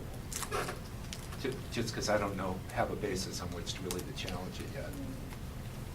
So Scott, I know you were trying to get a comment in, and then I would, like, the nitpick, so you know, the exercise is to give you all a chance to reflect on these topics and how they work together and have some discussion around them. So if what you were thinking, you wanted to. Yeah, I'm not clear what we're doing right this I'd like to help clarify Yes, and that, if I may. that's, I appreciate, so we can. So what I heard you say, Scott, was that That you're a genius. That wasn't it. Oh, yes, it was. Yes, we got this one, Michael. I heard you say that you agree with him. Okay, I think we have the problem. Not in So mine. again, I really want to commend the 5 folks, or the 4 folks who came together, had a great intensive conversation, and who were really willing to come back and continue to take this on behalf of the whole, so that what gets fed back to you is something a little more distilled that you can reflect on and continue to refine. In order to do that with this set of things that we encountered and said, those are really important comments, there was a lot of heat and passion around it, we're not quite sure how to summarize it though. We wanted to give you a chance to give some feedback on it. So what you have in front of you is a double-sided questionnaire with each of those 3 topics that she just, and some prompting questions. If the prompting questions are not the right questions for you, then answer the questions that you want that help you just use the space there to describe what that set of topics means for you. As best you can in just a couple of moments. You just have a couple of moments for individual reflection. Then we're going to move you into some just group discussion around that, and then a whole group on, so what kind of patterns are we seeing, what's coming up for you, and Jim's going to facilitate that. So Jim, how much time do folks have for filling out the questionnaire? I think we should go about 10 minutes. So you have 10 minutes on the questionnaire. Any clarifying questions on the task or?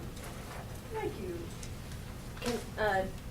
When it says, has this topic already been adequately covered by other statements? Are you talking about the other statements from Yes. before? Yes, so if Got you it. go to your other sheet where we Got it. summarize those, if you think, like I heard from Michael earlier, are these starting to get redundant for you? Let us know. Nice. Does anyone need a copy of the questionnaire? Wait a minute, where's topic 1? What is topic 1? Oh, topic 2. Is everybody okay with this? It is, questions about. Questions about program and boundary change. These were the extras. So what Pam just walked you through was these sets of, so a category Okay. of comments. So there is no category heading. They all say questions about race and boundaries. They do? Program. Which topic 1, topic 2, and topic 3. So topic 1 is race and boundary change, topic 2 Right. is Topic program. 2 should say program and boundary change, and topic 3, communicating. Oh, okay, so there's a subtle. Communicating about. I'm sorry, I'm not being observant.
2 more minutes.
Okay, let's call you back together in the large group.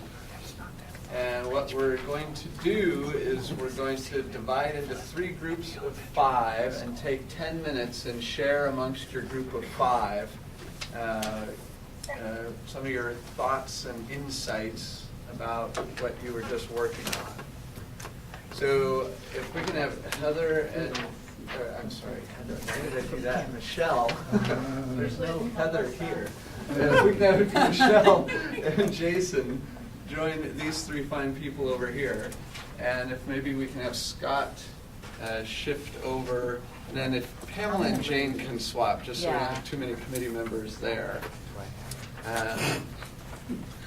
And I'm asking as a personal favor, Scott. Nobody likes boundaries, Scott. What I hear you saying All right, so let's switch. And we've got You want to 9 be and a half adversarial to start. What made to you reflect as a small group. Yeah. Share your airtime, listen reflectively, put your electronic devices down. People with initials Sarah Lones and Sasha Perrins. Go, thank you. I was writing when you told us what to do. What are we doing? Sharing what we wrote. Your homework is got some other stuff. So like on C, what do you agree with the most? They're all questions. I couldn't, So here's a suggestion, if you want, I never filled out. ask everybody to share 2 things about the first, and then move to the second, move to the third, and then come back and talk about things that you heard in common or that were really strikingly not common.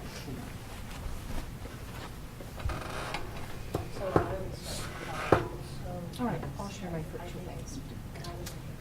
Beginning with, and this is something after I talked with you about like on day 1, I continue to struggle with how the word equity is defined in this group. And now we have a qualifier of racial equity. And until that phrase is defined, I don't know how it, even though it's written into these statements, these topics, I don't know, without a definition, I don't know what it means and how to weigh it and evaluate it. My second on topic 1 is,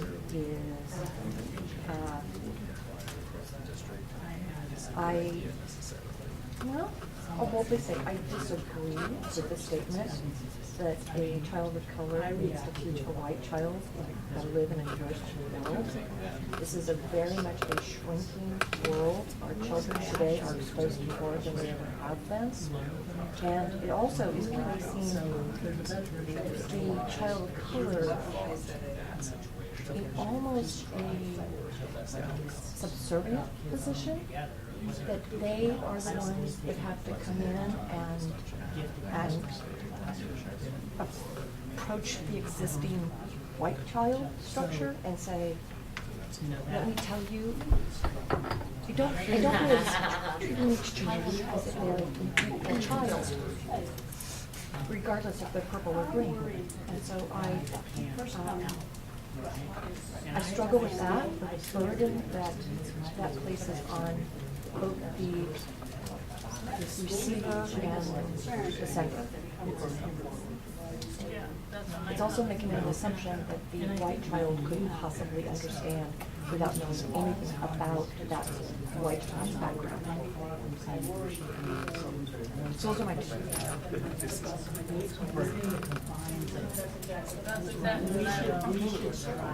So I took a stab at a value statement. And I hear what you say about so my jumping off point is that in this city, people are sorted into neighborhoods by race and end up living sometimes, a lot of times living in places where they might not choose to live, but And some people use it that. To me, that's an equity.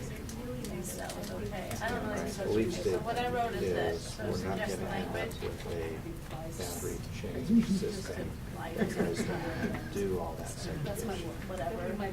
But Indulge we me. can, To the extent around possible, margins, on a landscape make some determined by bad mass decisions housing, that PPS should seek to increase if that's what diversity. you mean, improve diversity, And to support that and managing their. whatever we schools. mean by it. So only, like, you could make small tweaks to the That boundaries leads that to could less increase diversity a little segregation. bit. Right, or you could make small tweaks that would decrease That's diversity.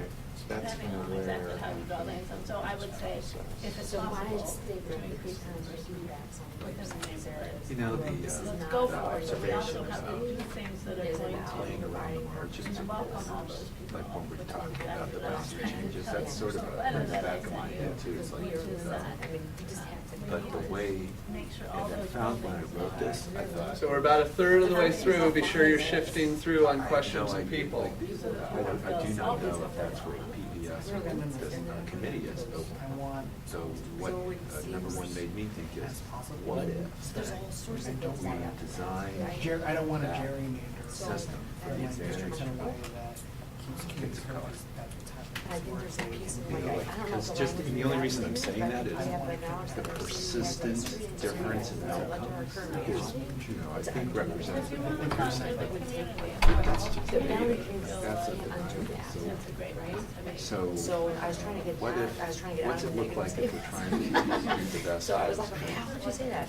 So boundary changes alone have little impact on the racial This makeup of one, the community. like, is it good or bad? That's the science to that. So the question is, No, it isn't some situation. it goes back to still That's allow why I you do to- that is confident about value kids. diversity. The transfer policy. Teach one kid, children. Every time you can never any of our data, they go, oh no. Whose that advantage capture rate is needs So the to be racial higher. equity, every cause right, Don't you like mind. about the land. We want to educate Capture kids, rate does. but the Says problem who's is, in the But they still might. Or did it end at the problem is, Every time that all this is if shown, you, every system, I think, How do you bring voices to the table that would normally? You have to be in all the Everybody. UPS to be.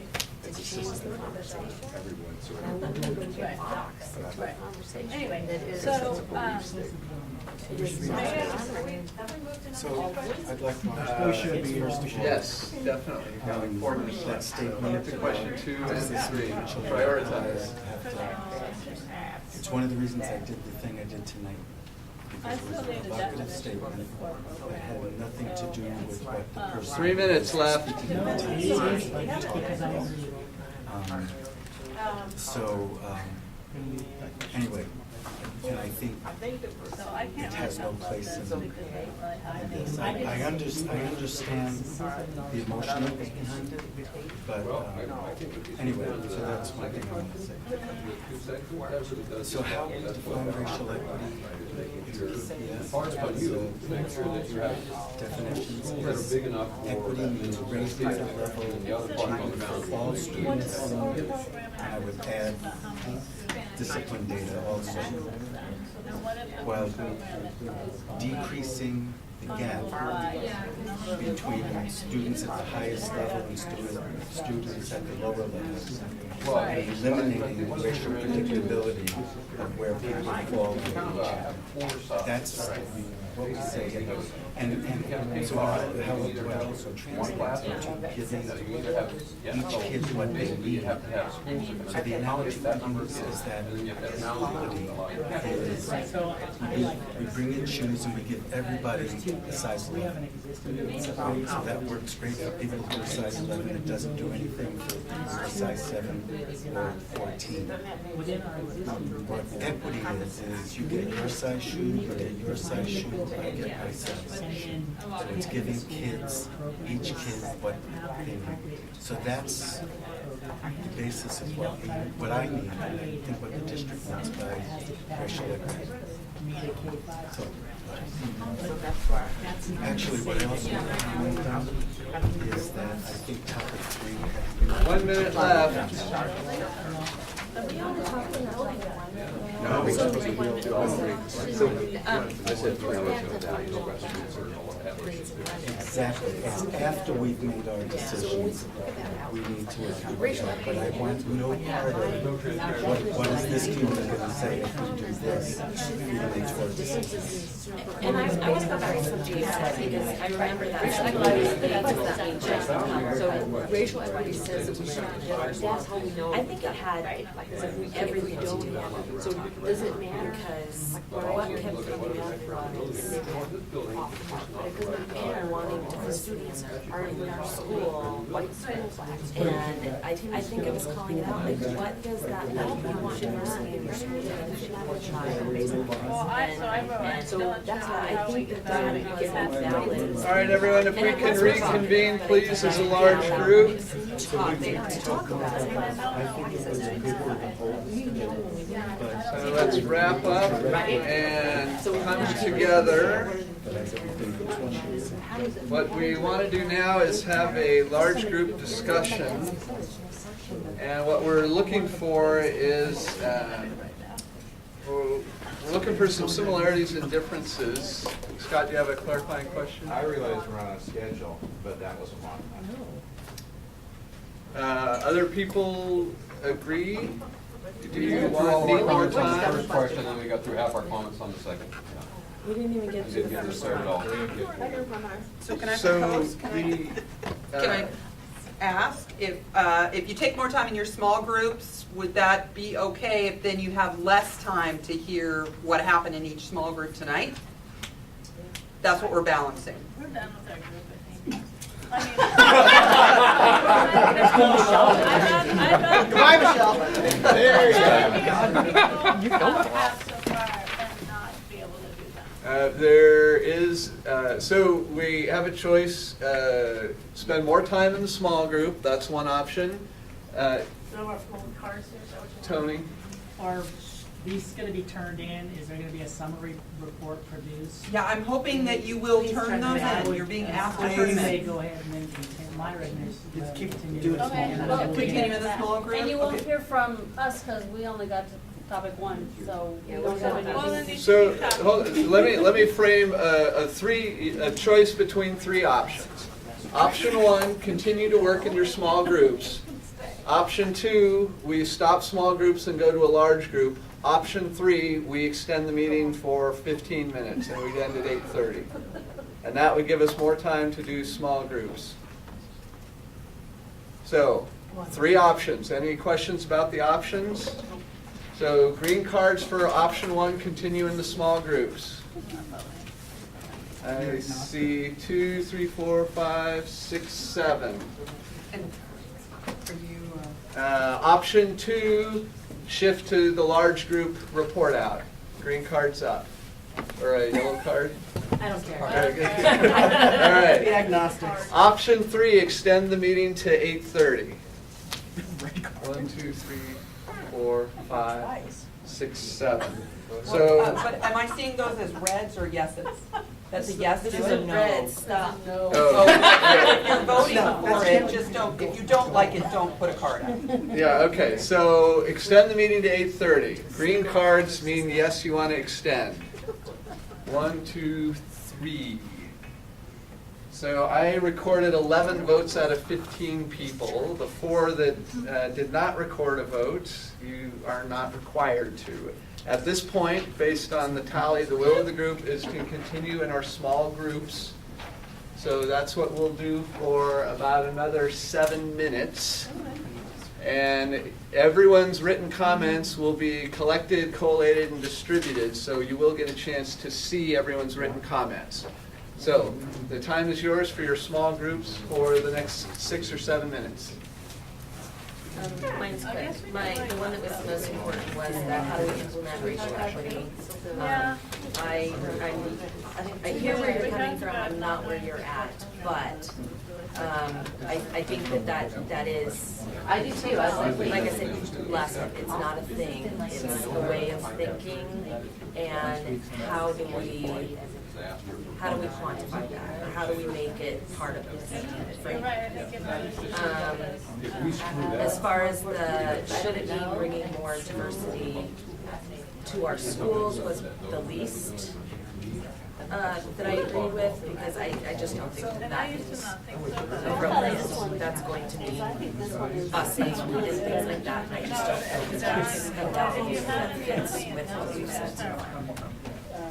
Having lived this way, it is not a joke. I think that, Hey, I I used use to the think, same example, and Skyline. the last few years really stayed We're gonna I think bus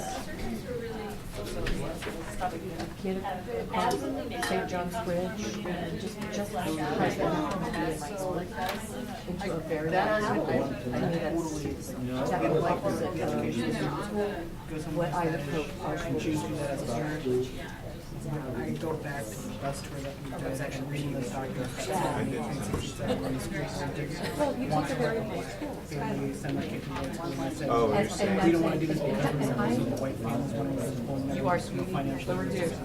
So if we have much like, I don't know if I could hold that for you, I've been here 20-some years. Because I think it's value standards, value choice. And I think another point. Fractions neighborhood. Yeah, if you want to leave your kids to school. Because I think that I think that I've heard families that say they want to start their own charter, and I think that whether or not it's yeah, something so when you got to find a used to building, look at private school, how many families actually have a school? Lay that out. Is the market rate that you can actually buy a house in? Yeah, I don't feel like it's a right issue. Like, Just take it off so we can. yeah.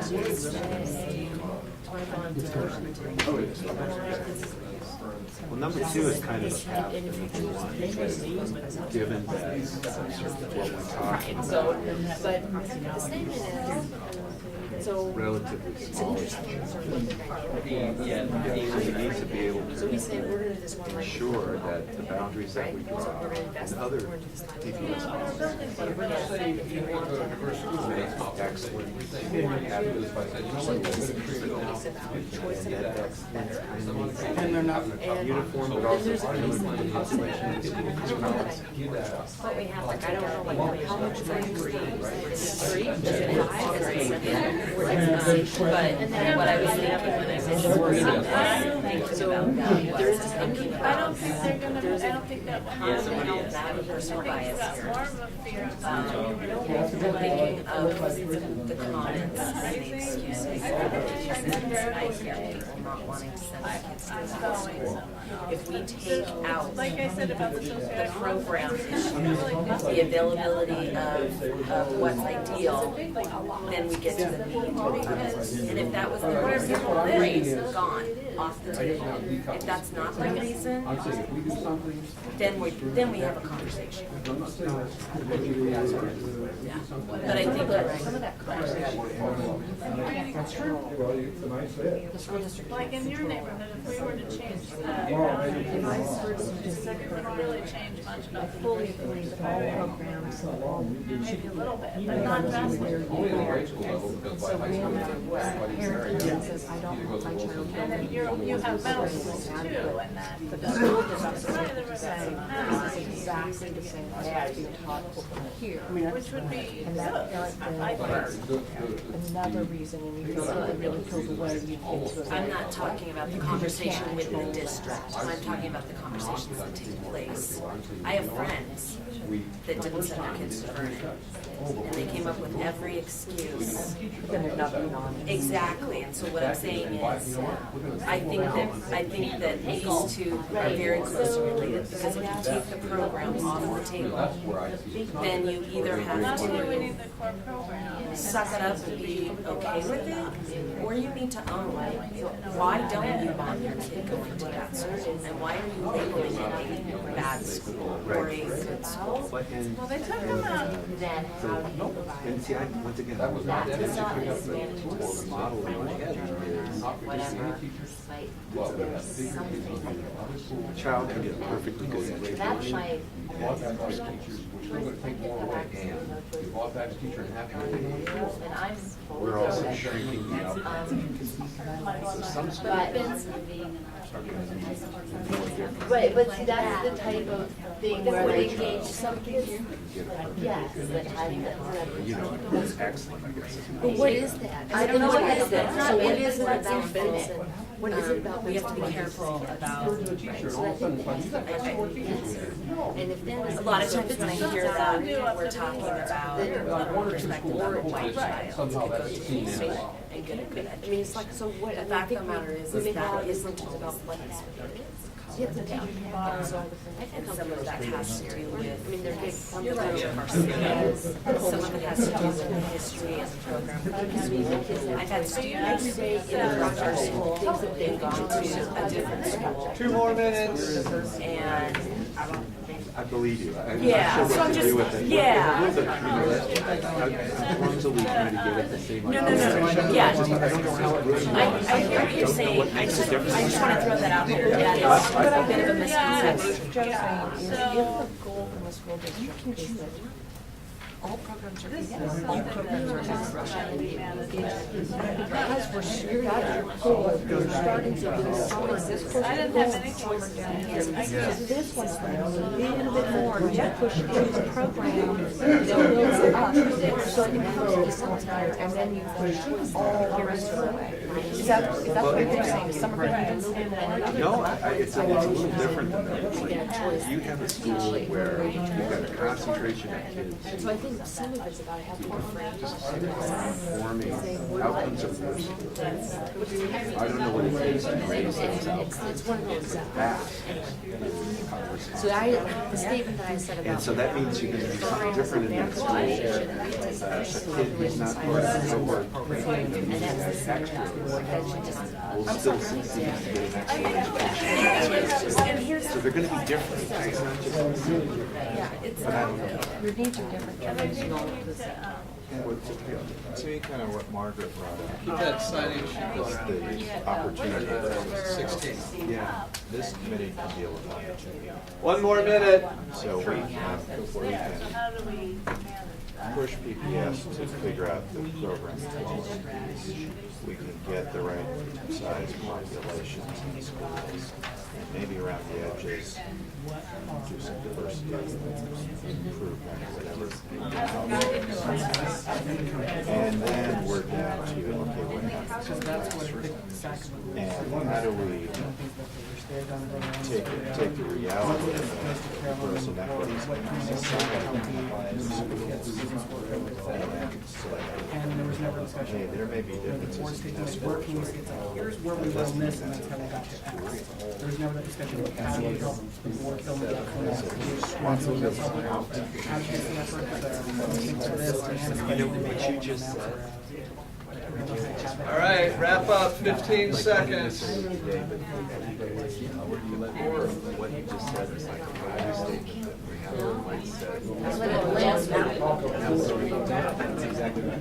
All right, let's reconvene. There's a couple of things to do. Thank you, Jane. There's a couple of things to do, and we will be out the door at 8:15 as scheduled.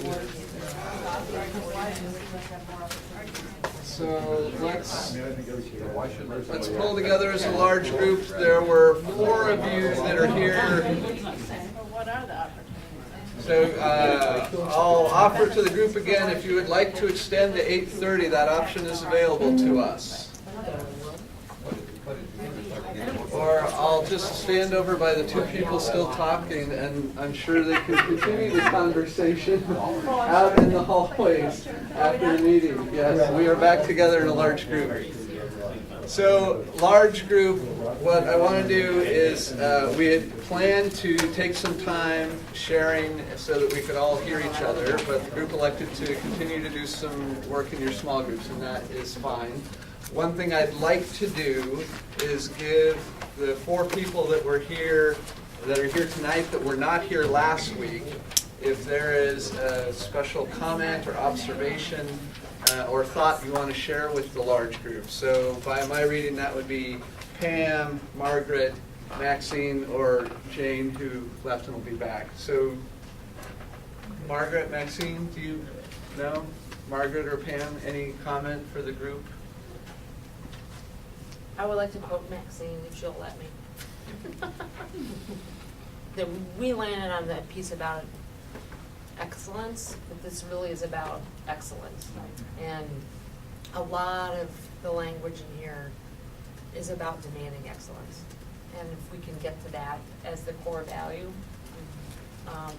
it seems like it really, a lot of things fall underneath that, so thank you, Maxine, for that. Terrific. So thank you, everyone, for that work. And just for tonight, I hope that you as a group recognize how much work your other committee members do to help these meetings go well. I think this is probably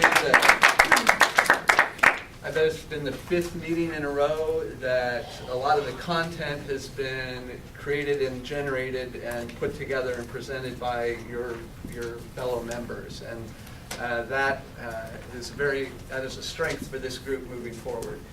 So want to make sure everybody has had a chance to sign up to help on the 16th on Saturday. If you haven't yet, come see me. Want to make sure everybody has filled in your availability for an extra D-BRAC meeting at the end of the month. Now, several of you did this via email, but for those of you that didn't, fill out this survey monkey, I think it was. I can't remember. There was someone else talking about how many surveys they filled out. So fill it out again and give it to Judy because she has the list. I appreciate your honesty on that, Scott. So at this point, I'd like to turn it over to Judy to talk about Homework. homework assignment. As Joe Zinder mentioned to us, calmly, the man who just drove the comp plan through our city, he calmly can say there are different steps that we need to take, and they're all connected, but we have a timeline to get them done. So to keep us on track and to build off the learning that you've done together at that values level, please, everybody write this down somewhere in what you have. Of course, I'll give it to you electronically as well. Take a picture of it. Don't put me in the picture. Take a picture. Everybody take a picture of it. And, or write it down if you're old like me. And